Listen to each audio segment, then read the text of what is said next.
Donc, on est dans Marc, chapitre 13. C'est peut-être nouveau pour certains d'entre vous, ce que je vais dire, mais la grande majorité, on l'attend. Jésus revient. Jésus revient. On va aller voir le verset 26.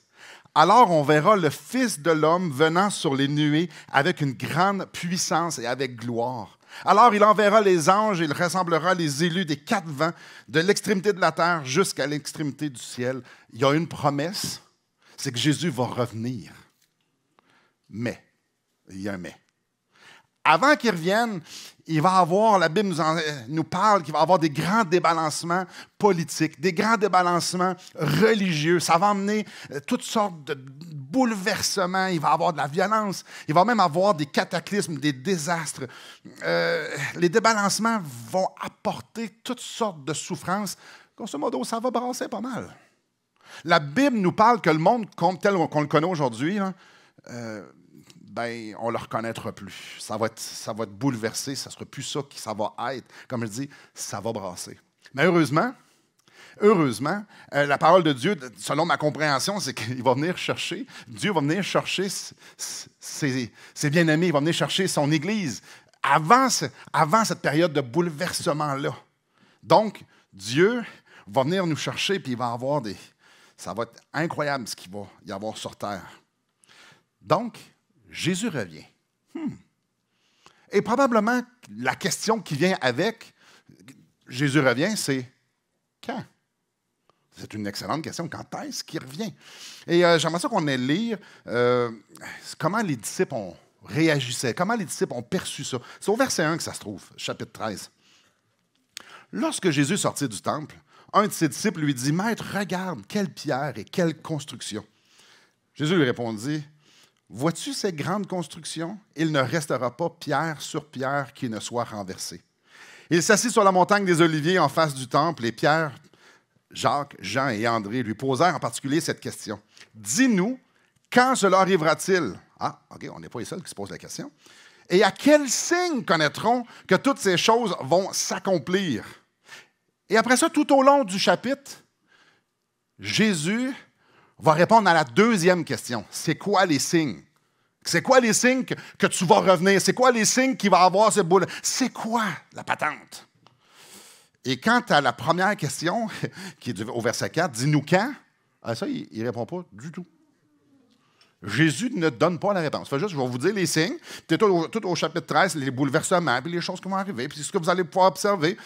Mais quand? Non, pas du tout. Le message central, écoutez bien ça, là.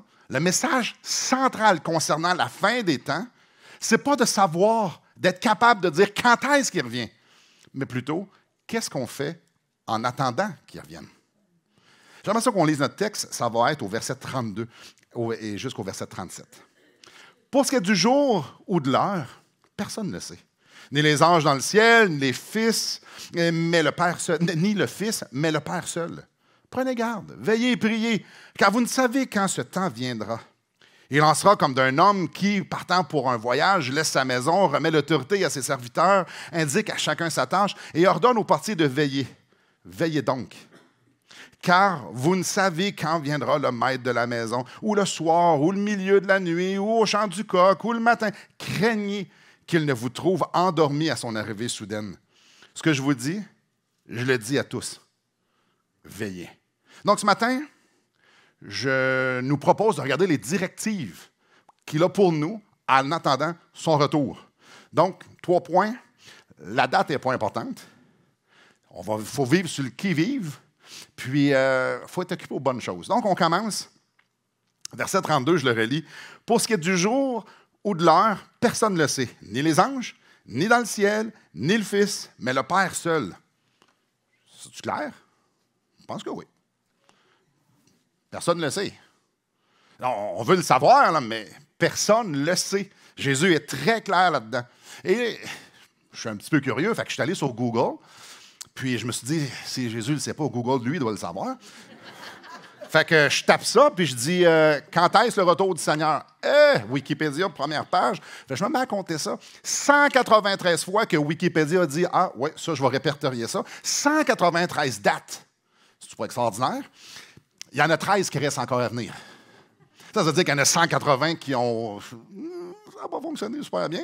Puis 13, il va juste revenir une fois. Fait que ça... Bref, Google, Wikipédia, pas très fiable. Ça fait 26 ans que je suis sauvé. Et un des sujets qui revient souvent, c'est quand est-ce qu'il revient? Quand est-ce l'enlèvement? Quand est-ce que le Seigneur va venir nous prendre et nous emmener sur le nuée à sa rencontre? C'est extraordinaire. C'est quand?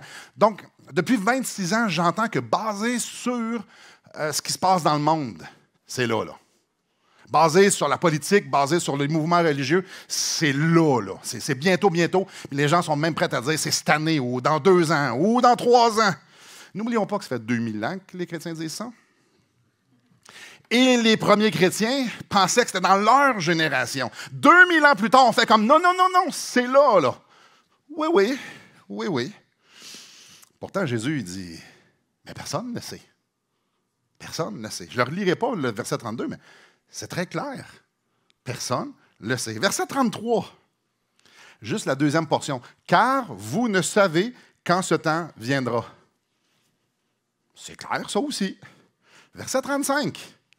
Car vous ne savez quand viendra le maître. OK, pas mal clair.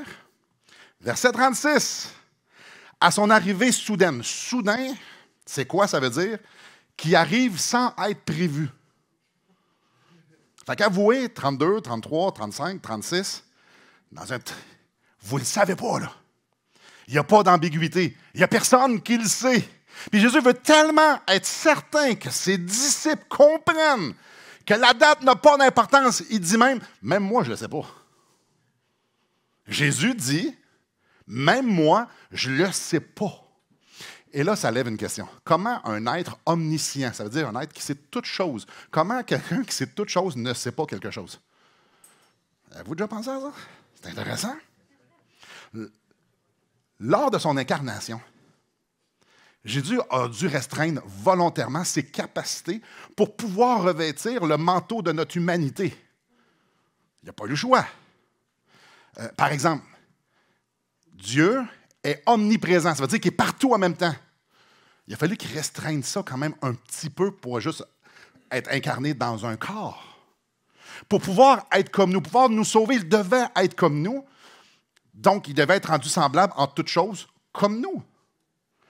Sauf la nature pécheresse. Donc, il devait restreindre certaines de ses capacités.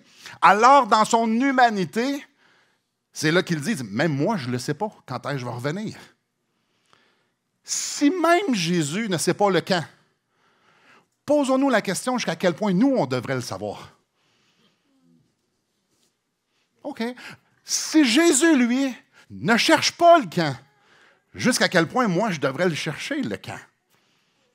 Puis peut-être, certains vont dire, ouais, mais moi, j'ai des doutes là-dessus. C'est pas la seule fois qu'il en parle. Dans Actes 1, 6 et 7, juste avant qu'il soit enlevé devant ses disciples dans la gloire, voici la question que les gars y ont posée. Seigneur, est-ce en ce temps que tu rétabliras le royaume d'Israël? Et Jésus répond, ce n'est pas à vous de connaître les temps ou les moments que le Père a fixés de sa propre autorité. C'est pas à vous autres, les boys, de savoir ça. On veut le savoir. Ouais, puis. Ah. Fait que c'est pas la première fois qu'il leur dit, ça n'a pas d'importance, la date. Pensez-y un instant.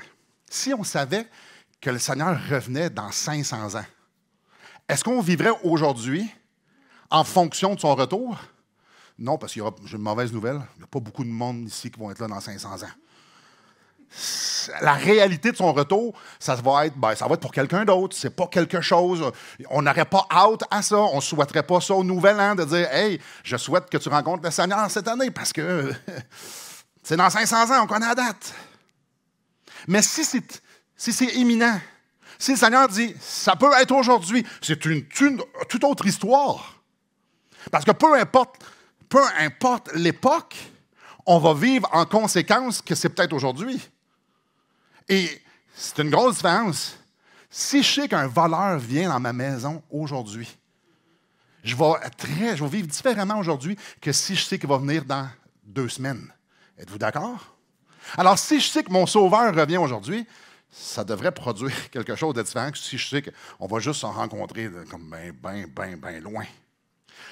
Dieu ne veut pas qu'on s'accroche à une date. Dieu veut qu'on s'accroche à la promesse qui va revenir. Une grosse différence. Et je nous répète cette belle promesse-là. Alors on verra le Fils de l'homme venant sur les nuées avec une grande puissance et avec gloire.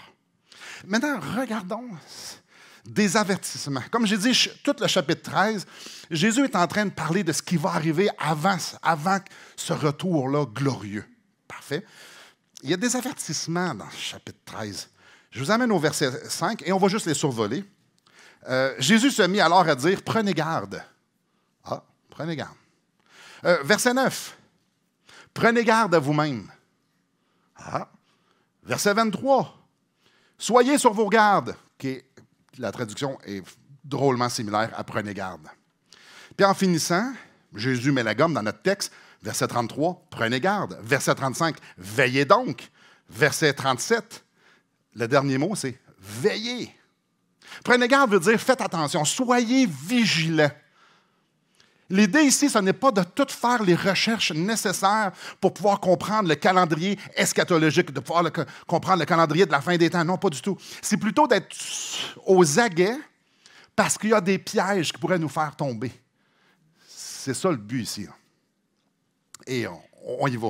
On revient au verset que je viens de dire. Verset 5.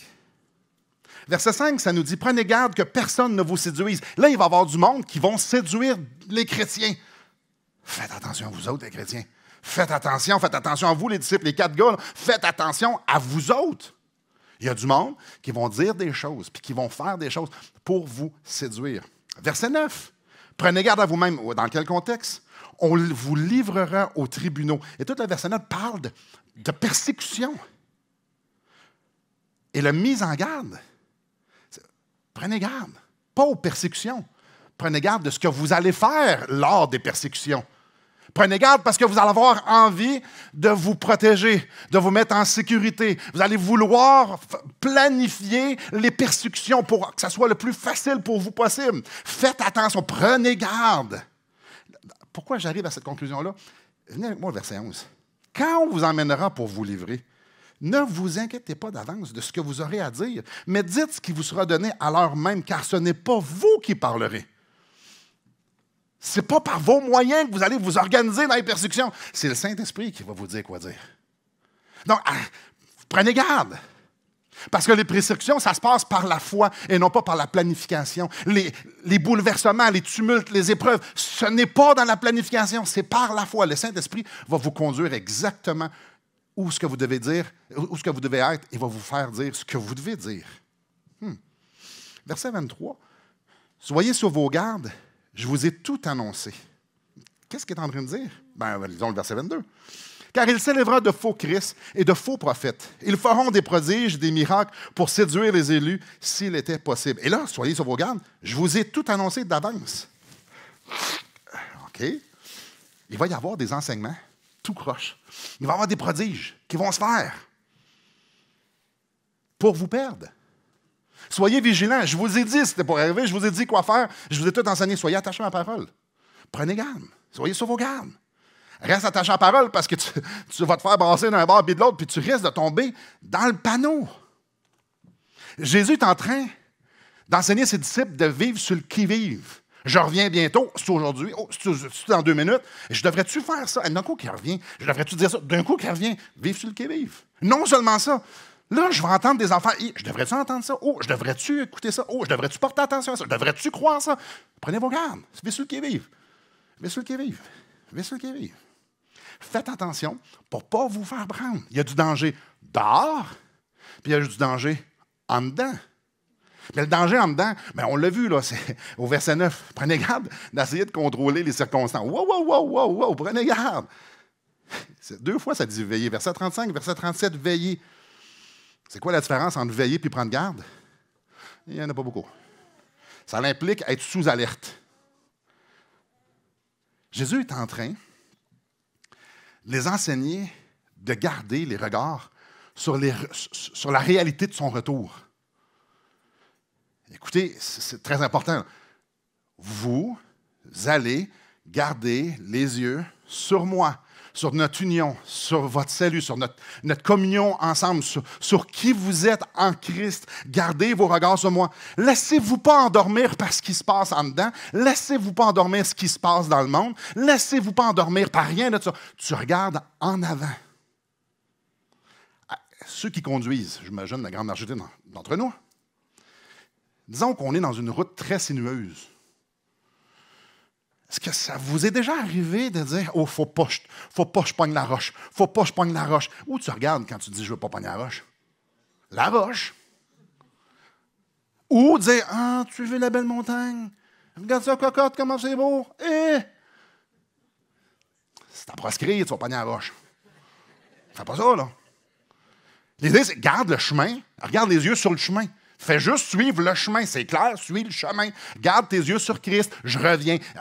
La réalité du retour. Pas ce qui se passe partout, en dedans ou dehors. Non, non, le retour. La vérité, c'est que oui, tout va péter. Je dis ça en souriant, ça ne sera pas drôle, là, mais oui, tout va péter. Mais je vais revenir. Et là, la promesse. Et regardez au verset 31. Le ciel et la terre passeront. Ça va péter. Mais mes paroles ne passeront point. N'oubliez pas que moi, je suis en contrôle. N'oubliez pas que je vous dis d'avance, et on sait que ça fait déjà 2000 ans qu'il l'a dit, il sait que ça va arriver. Puis s'il sait que ça va arriver, puis ça va arriver, ça veut dire qu'il est en contrôle pour que ça arrive. Mes paroles ne passeront pas. Là. Mes promesses, ils vont arriver. Je vais être avec vous autres. Prenez garde. Prenez garde. Garde tes yeux fixés sur moi. Je vais prendre soin de mes bien-aimés. Parce que c'est qui je suis, ça. Frères et sœurs, ici, ce qu'il est en train tout simplement de leur dire, c'est peu importe ce qui va arriver, garde tes yeux sur moi. Ça n'a pas d'importance ce qui va arriver. L'importance, c'est que je suis là. Garde ton âme. Dans un contexte de fin des temps, garde ton âme. Regarde le chemin que j'ai tracé devant toi. Inquiète-toi pas du reste. Je suis là. C'est peut-être aujourd'hui le grand jour. Jésus veut que ses disciples vivent sur le qui-vive, en mesure de pouvoir s'occuper des bonnes choses, qui m'apporte au troisième point. Vivre en conséquence qui va peut-être revenir aujourd'hui. Ça ressemble à quoi, ça? Jésus nous donne une mini-parabole au verset 34 pour nous le dire. Il en sera comme d'un homme qui, partant pour un voyage, laisse sa maison, remet l'autorité à ses serviteurs, indique à chacun sa tâche et ordonne au portier de veiller. L'homme, c'est Jésus. Le voyage, c'est justement quand il était exalté au ciel. Puis avant de partir, c'est ça, avant de partir, il a donné des directives à ses disciples. Chacun sa tâche. Indique à chacun sa tâche. Tous les disciples de Jésus reçoivent des responsabilités. Non seulement ils reçoivent des responsabilités, ils reçoivent ce qui est nécessaire pour accomplir ces responsabilités-là. On est équipé. 1 Corinthiens chapitre 12 est super explicite là-dedans. Donc, en attendant son retour, Jésus veut que tous ses disciples soient occupés à faire la tâche que chacun a reçue, parce que chacun en a un. Et peut-être ça va vous paraître banal, mais il y a 2 autres paraboles qui parlent exactement de la même chose. Dans Luc 19, ne tournez pas, ça nous parle d'un maître qui part et qui donne des mines, qui donne de l'argent. Les mines, c'est une monnaie. Il donne des mines à ses serviteurs pour qu'ils les fassent fructifier pendant son absence. Ça, c'est dans Luc 19. Dans Matthieu 25, ça nous parle d'un homme que lui, il remet l'administration de ses biens, lui, il donne des talents, mais pas des talents comme « je suis bon à me brosser les cheveux ». C'est pas ça. Un talent, c'est une sorte de monnaie. Donc, pour le même principe, pour qu'eux autres le fassent fructifier, alors que lui est en voyage. Et les 2 points, je veux dire, le point des 2 paraboles, c'est que les vrais disciples de Jésus travaillent pour le royaume. Pour le royaume de Jésus. Leur vie, dans ces 2 paraboles-là, et dans celle au verset 34, la vie du chrétien est investie à faire fructifier ce qu'il a reçu du Seigneur. Donc, je reçois quelque chose du Seigneur et je me mets à la tâche en l'accomplissant, en obéissant. C'est ça la vie d'un chrétien. C'est d'être impliqué, investi à l'avancement du royaume de Dieu. Le veillez donc, du verset 35, fait justement référence à ça. Étant donné que tu ne sais pas quand est-ce le Seigneur revient, occupe-toi d'accomplir ce qu'il t'a demandé. Connaissez-vous le mot procrastiner? Peut-être qu'il y en a qui connaissent le mot et qui connaissent comment ça se fait très bien. Mais peut-être qu'il y en a quelqu'un qui ne savent pas c'est quoi. Ça, c'est... Je pourrais faire ça aujourd'hui, mais je vais le faire demain. Pourquoi? Parce que. Et parfois, c'est demain, c'est je vais souffler en avant, puis je le ferai plus tard. À un moment donné, la montagne est pas mal grosse. Ouais. La réalité du retour de Jésus devrait pousser les chrétiens à vivre là. Pas demain. Tu ne peux pas remettre à demain ce qu'il t'a demandé de faire aujourd'hui, parce que demain, peut-être qu'on va être avec lui au ciel. C'est maintenant. N'est-ce pas extraordinaire? Vivre sur le qui-vive. C'est peut-être aujourd'hui. Donc, s'il me demande de faire de quoi, je ne peux pas procrastiner. Ça peut juste être fait aujourd'hui. Je devrais investir ma vie dans son royaume aujourd'hui. Je n'ai pas de place dans mon royaume parce que d'un coup, je suis en train de me bâtir mon royaume, une belle vie confortable, puis il revient. Hey, imaginez, il revient, vous êtes en train de faire de l'overtime pour vos vacances. Mais quelle perte de temps! À la place, vous auriez pu être en train d'être avec vos enfants puis votre femme ou en train de servir. Peu importe. Imaginez-vous la perte de temps. C'est épouvantable. C'est épouvantable. Il revient peut-être dans 10 minutes. On ne peut pas procrastiner. C'est là. Donc, si je vis pour moi aujourd'hui, je suis en train de procrastiner. Parce que j'ai une tâche, j'ai reçu une tâche, j'ai été équipé pour ça. Fais-le. Veille sur ton âme. Veille sur ton âme. De peur que, alors que je bâtis ma vie pour qu'elle soit confortable et sécuritaire, d'un coup que je m'endors, puis je ne l'entends plus. Verset 36. Craignez qu'il ne vous trouve endormi. Quand Jésus est venu la première fois, le peuple d'Israël dormait solide au gaz. Eux autres, ils ont eu des prophéties, des centaines de prophéties que le Messie était pour venir. Puis quand le Messie est venu, ils l'ont crucifié. Il dormait-tu, vous pensez? Il l'attendait-tu, le Messie? Ouais. Dormez pas, les gars. Dormez pas. Dormez pas. Puis le sens d'être endormi, c'est ni plus ni moins être occupé à autre chose que ce que le maître te dit de faire. Être endormi, c'est de ne pas avoir les priorités aux bonnes places. Être endormi, c'est d'avoir notre tête rentrée dans notre nombril et essayer de faire un beau royaume dans tout ça. Là. Dormez pas. Dormez pas. Dormez pas. C'est peut-être là. Vivre sur le qui-vive devrait nous pousser à vivre pour ce qui a de la valeur dans l'éternité. Vivre sur le qui-vive, parce que je sais que c'est peut-être aujourd'hui, et je sais vivre sur le qui-vive parce que je ne veux pas me faire, faut que je prenne garde, devrait me pousser à vivre pour l'avancement, à investir ma vie, et tout, quand je dis ma vie, c'est tout pour Dieu, pour tout ce qu'honore Dieu. Et là, ça m'amène à quelques réflexions. 2023. C'est-tu cette année? C'est-tu cette année? Y a-t-il quelqu'un qui peut dire oui, quelqu'un qui peut dire non?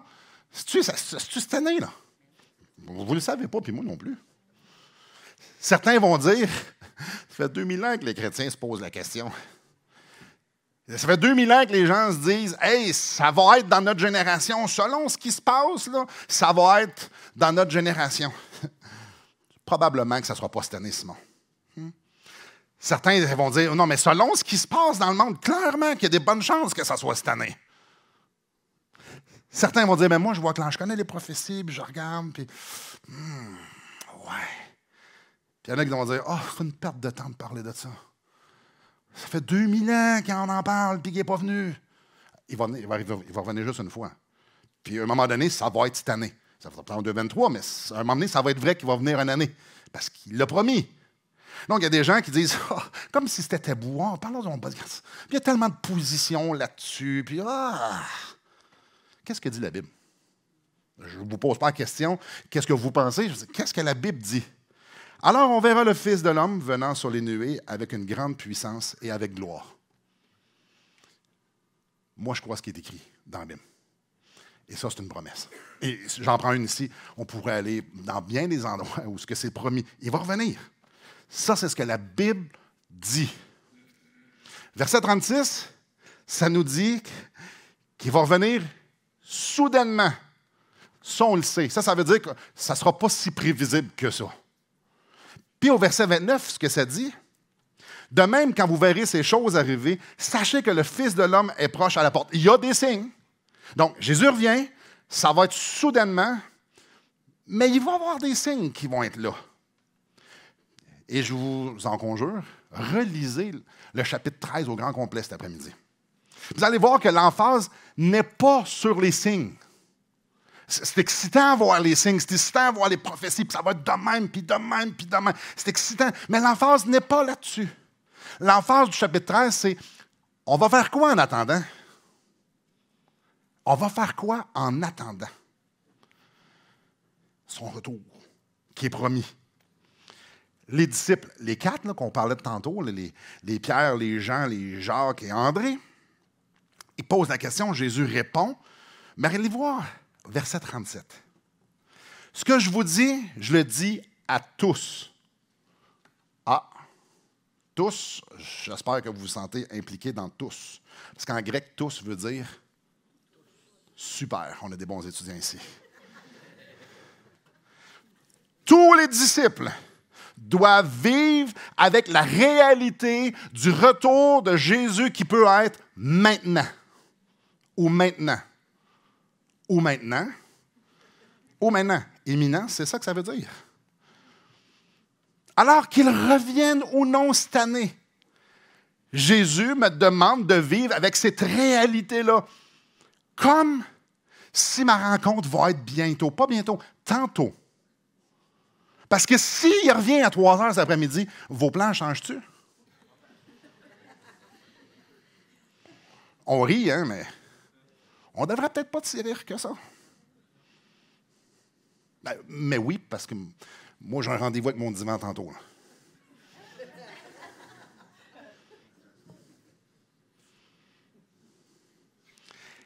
Les prophéties ne devraient pas m'amener à la connaissance, mais à la piété.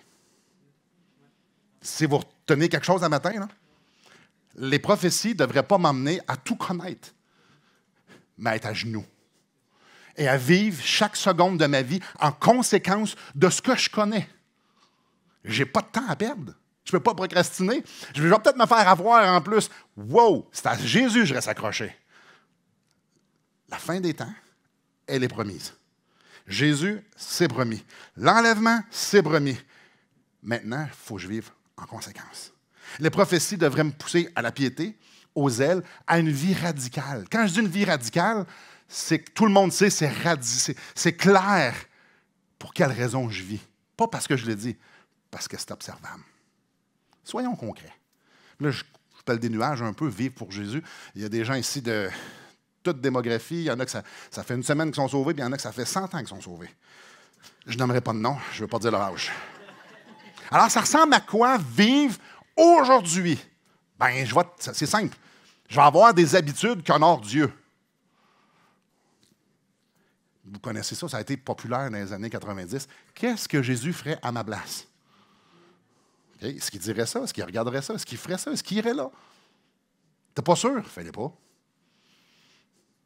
Je vais avoir des habitudes qui honorent Dieu. Pourquoi? Parce que je peux être en train de faire quelque chose puis ils reviennent là. Là, je ne sais pas ce qui vous vient en tête, mais aimeriez-vous ça que le Seigneur vienne quand vous êtes en train de faire ce qu'il y a dans ce que vous êtes en train de penser? Probablement pas. Je vois des mondes qui font non.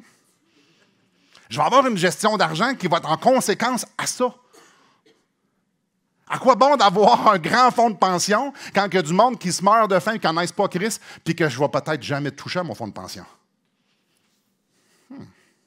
Vous prierez là-dessus. mes passe-temps. Je devrais avoir des passe-temps qu'on ferait avec Jésus. Parce que peut-être que pendant que je suis en train de faire mon passe-temps, il va venir m'accompagner pour venir me chercher. Alors, aussi bien de faire des affaires que je ferais avec lui, parce que de toute façon, il est là. Mes relations, et là là. Là, je prends un exemple qui n'est pas vrai du tout. Je change d'exemple. Et là là. Mettons que vous êtes en charge du lavage chez vous. Puis ceux qui sont en charge du lavage, vous allez me comprendre là-dessus. Si tu plates, tu prends les pantalons de quelqu'un, là, puis il y a une patte qui est rentrée d'un bord puis elle sort de l'autre. Aimez-vous ça? Je vois des oui. OK, je ne suis pas tout seul. Ah. Ou ben non, les bas en l'envers. Non, mais c'est pas long. Puis là, tu dis, écoute, je dirais pas elle ou elle, mais toi, tu peux-tu mettre tes pantalons comme il faut, mettre tes bas en andrette? C'est pas plus dur, là. Moi, ça me sauve du temps. Peux-tu, s'il vous plaît? Oui, oui, oui. Hey, je suis désolé. Semaine d'après, encore. Semaine d'après, encore. Ça vous est déjà arrivé des choses banales que la moutarde vous monte au nez un petit peu, que ce soit les bas, que ce soit d'autres choses? Probablement que personne ne dit oui, là, mais je connais assez le cœur de l'homme, homme et femme, pour savoir que... On n'a pas le temps de chicaner, frères et sœurs. On n'a pas le temps de chicaner. Imaginez-vous, tu es en train de te chicaner avec ta conjointe ou ton conjoint sur les bas et les pantalons, le Seigneur revient. Ouais. C'est pas le moment le plus glorieux de ma vie, là, si ça arrive. Non. Non, je devrais beaucoup plus être patient, puis je devrais beaucoup plus... Je vais t'étourner tes bas, là. Là, je prends un exemple ici qui est loufoque un peu. Mais la vérité, c'est que dans nos relations, on n'a pas le temps de chicaner. On a juste le temps de s'aimer. On a juste le temps de s'aimer. On a juste le temps d'être patient. On a juste le temps d'être bon. Prenez la liste du fruit de l'esprit, là, ils sont toutes là. C'est ça qu'on a le temps. Parce que s'il revient maintenant, je veux être en train de pointer les autres à Christ, pas en train de chialer après le gouvernement, que Dieu me dit que je devrais respecter. Oh non. Vous voyez, le retour du Seigneur, là, fait changer bien des perspectives. Nous fait voir la vie totalement d'une autre façon. Je devrais, étant donné que Dieu me dit, Jésus dit à ses disciples qui connaissent très bien les Écritures, de prendre garde puis de rester attaché à ce qu'il a dit. Moi, 2000 ans plus tard, je devrais-tu juste lire quand vous venez ici le dimanche matin puis vous m'entendez lire? Ou je devrais être attaché à la parole de Dieu pour justement ne pas me faire prendre? Oh, frères et sœurs, je ne suis pas en train de dire de lire la Bible. Oui, lire la Bible, mais de l'étudier. De l'étudier.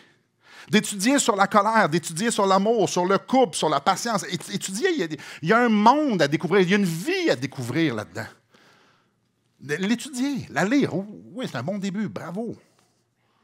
Bravo, l'étudier. J'ai oublié un mot au verset 33. Hyper important. Hyper important. Et là-dedans, là, c'est probablement une des choses les plus importantes. C'est le mot prier. Prenez garde, veillez et priez. Priez pour quoi?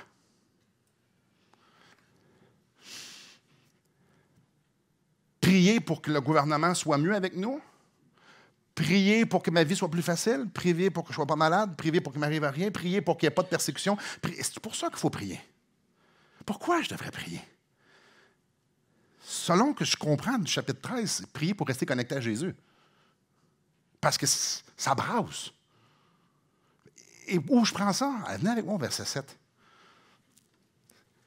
Ça devrait. Il y a 2 mots au verset 7 qui est souligné dans ma Bible. Juste 2. Je vous les lis. Quand vous entendrez parler de guerre et de bruit de guerre, ne soyez pas troublés, car il faut que ces choses arrivent.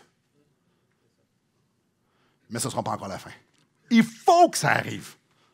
Oui, mais Simon, on n'aime pas ça, la guerre. Moi non plus. Mais ça doit arriver. Alors, au verset 33, il ne dit pas de prier pour pas que ça arrive, mais plutôt prie pour que ton cœur soit attaché à la bonne personne, à la bonne place. Prie pour que tu aies les yeux qui gardent sur le chemin, qui fixent le chemin, qui fixent Christ, qui fixent qui s'en vient, qui fixent mon union avec lui. Prie, prie, prie. Frères et sœurs, j'ai voyagé un petit peu dans ma vie et je vais dire quelque chose de drôle, mais ce ne sera pas drôle. Je ne fais jamais mes bagages à l'aéroport. Il y a du monde qui part en vacances, je n'aimerais pas de nom, mais ils habitent chez nous. Et c'est pas moi, qui font leur bagage quasiment une semaine d'avance. Puis moi, j'aime bien le matin, là, mes valises sont déjà à côté de la porte. Je ne sais pas si vous êtes comme moi, tout est prêt la veille, puis tout ça, puis je suis prêt. On devrait vivre de même. Je suis prêt à partir. Les autres devraient nous voir, puis devraient être clairs, lui, ses valises sont faites, là, sont à côté de la porte, il est prêt à partir. Tout ce qu'il fait, ça reflète qu'il n'y a aucun attachement ici-bas. Il part, il vit pour ça. On devrait être reconnu par justement pas d'attachement sur la terre, parce que le Seigneur revient maintenant.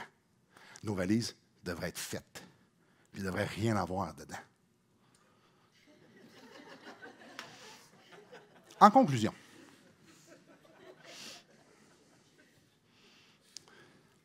parce qu'il n'y a rien sur la terre qu'on va emmener au ciel, là. C'est simple. Mais on va se dire les vraies affaires à matin. Là, c'est un gros dimanche matin du mois de janvier. Là. Nos valises sont-tu vides ou non? En conclusion, Jésus revient, ça va être super simple. Jésus revient. On devrait vivre, vivons en conséquence de cette promesse-là. Et c'est ce que je nous souhaite en 2023. C'est que oui, on puisse voir sa face, sa gloire, face à face, tout le monde ensemble, puis qu'on puisse chanter, joindre ceux qui nous ont précédés, joindre les anges, puis qu'on puisse être un cœur extraordinaire de millions de personnes qui vont élever le nom de l'agneau. C'est peut-être cette année que ça va arriver, mais d'ici là, je nous souhaite aussi que le Saint-Esprit nous rappelle que c'est peut-être tantôt. Puis que ma vie devrait être en conséquence, que c'est peut-être tantôt. Alors, je vous laisse sur une phrase à méditer. Si vous avez hâte d'être avec lui pour l'éternité, si vous avez hâte d'être en sa présence et de le voir face à face pour l'éternité, méditez sur ça cet après-midi. Alors, on peut commencer aujourd'hui. On peut commencer aujourd'hui à vivre comme s'il était là. Et comme s'il était aussi important et aussi digne que lorsqu'on va être au ciel avec lui. Prions. Seigneur, c'est tellement un drôle de paradoxe. On a les deux pieds sur terre, on est ici, on est dans nos bottines, on est dans nos vies, on est dans notre souffrance, dans nos joies, on est dans nos travails, dans nos familles, les enfants. On est dans nos vies, on vit nos vies. Et tu nous demandes de ne pas s'attacher à ça. Même si beaucoup de choses là-dedans, sinon presque toutes nos vies, c'est des bonnes choses. Tu nous demandes de ne pas s'attacher à ça, mais plutôt de vivre comme si on va partir en voyage bientôt avec toi, pour l'éternité. Ah Seigneur, je veux tellement que cette année, mon cœur soit en feu, saisi par ton esprit pour que nous puissions, que je puisse vivre cette réalité-là, de cette promesse que de ton retour. Seigneur, on est une église, on est tous différents, on a des besoins, on va vivre des choses. Peut-être qu'il y a des gens qui vont nous quitter, peut-être que tu vas venir en rappeler individuellement des gens, par un accident, par la maladie, je ne sais pas. Mais Seigneur, que notre église, que mes frères et sœurs, que notre famille ici, à Charlesbourg, on puisse être par ton esprit embrasés. Qu'il y ait, Seigneur Dieu, un feu brûlant dans nos cœurs, de te voir non seulement demain au ciel, mais aujourd'hui dans notre vie. Seigneur, on te loue, on te couronne roi et on parle de ta gloire éternelle. Seigneur, ma prière, c'est que dans ma vie et dans nos vies ici, ça soit une réalité dans nos décisions. La façon qu'on parle aux gens, la façon qu'on dépense notre argent, qu'on dépense notre temps, la façon Seigneur, viens. pour qu'on soit vivre un peu moins dans nos bottines et un peu plus le cœur au ciel. Les yeux fixés sur toi. Oui, Père, j'ai hâte de te revoir. Pas de te revoir, de te voir. Jésus, j'ai hâte de te voir. Reviens bientôt. Reviens nous montrer ta face. Reviens établir ton trône de paix et de justice sur cette terre. Mais d'ici là, que ta lumière en nous fasse briller, puisse briller dans ce monde de ténèbres. Amen.